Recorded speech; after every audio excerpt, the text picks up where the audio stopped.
राधे राधे। माता पिता के कर्मों का फल बच्चों को मिलता है। जानिए क्या कहते हैं स्वामी प्रेमानंद महाराज जी। जब कर्मों की बात आती है तो कहा जाता है कि हर इंसान कभी न कभी अपने कर्मों का फल जरूर पाता है। लेकिन क्या संतान को अपने माता पिता के कर्मों का भी फल मिलता है? यहाँ जानिए सही जवाब। चलिए जानते हैं कि स्वामी प्रेमानंद जी महाराज माता पिता के कर्मों को लेकर क्या कहते हैं। माता पिता दुनिया में संतान को लाते हैं, उनका पालन पोषण करते हैं और उसे जिंदगी जीने लायक बनाते हैं। सनातन धर्म में माता पिता को ही संतान का पहला गुरु कहा गया है।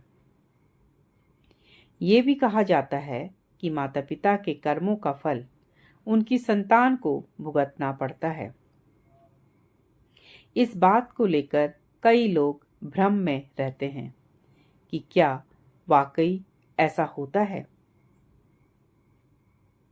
इस बारे में वृंदावन के स्वामी प्रेमानंद जी महाराज ने बहुत ही विस्तार से इस प्रश्न का उत्तर दिया है।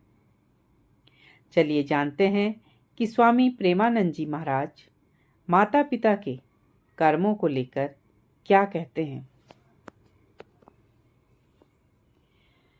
माता पिता के कर्मों का फल भोगती है संतान। स्वामी प्रेमानंद जी महाराज कहते हैं कि यह सही बात है कि माता पिता के कर्मों का फल उनकी संतान को भुगतना पड़ता है।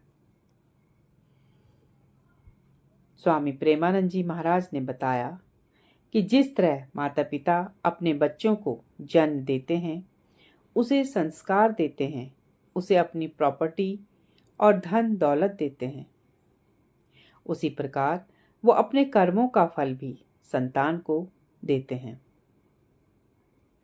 माता पिता के अच्छे कर्मों का फल संतान को संस्कार के रूप में मिलता है। वही माता पिता के बुरे कर्मों का फल भी संतान को ही भुगतना पड़ता है और वो जीवन में कष्ट भोगती है।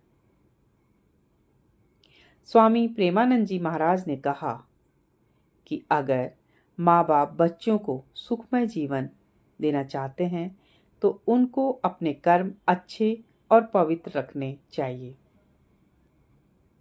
इससे उनका जीवन भी सुखी रहेगा और उनकी संतान का भी कल्याण होगा। कौन है प्रेमानंद जी महाराज? स्वामी प्रेमानंद जी महाराज जी वृंदावन के हैं और उनका जन्म कानपुर में हुआ। पिछले कुछ दिनों से स्वामी प्रेमानंद जी महाराज काशी में रह रहे थे और वहाँ स्वामी जी भगवान शिव की भक्ति में लीन हैं। स्वामी प्रेमानंद जी महाराज जी सत्संग करते हैं और सोशल मीडिया पर उनकी कई सारी वीडियो देखी गई हैं और सुने जाते हैं। राधा रानी को अपना इष्ट मानने वाले स्वामी प्रेमानंद जी महाराज के सोशल मीडिया पर ढेर सारे अनुयायी और फॉलोवर हैं जो उनके सत्संग को काफ़ी रुचि और मन से सुनते हैं। महज 13 साल की उम्र में घर का त्याग करने वाले स्वामी प्रेमानंद जी महाराज के गुरु श्री गौरंगी शरण जी महाराज हैं। 5वीं क्लास से ही स्वामी प्रेमानंद जी महाराज का मन आध्यात्म की तरफ मुड़ गया था और उन्होंने तभी से गीता का पाठ भी करना शुरू कर दिया था। जय माता दी। राधे राधे।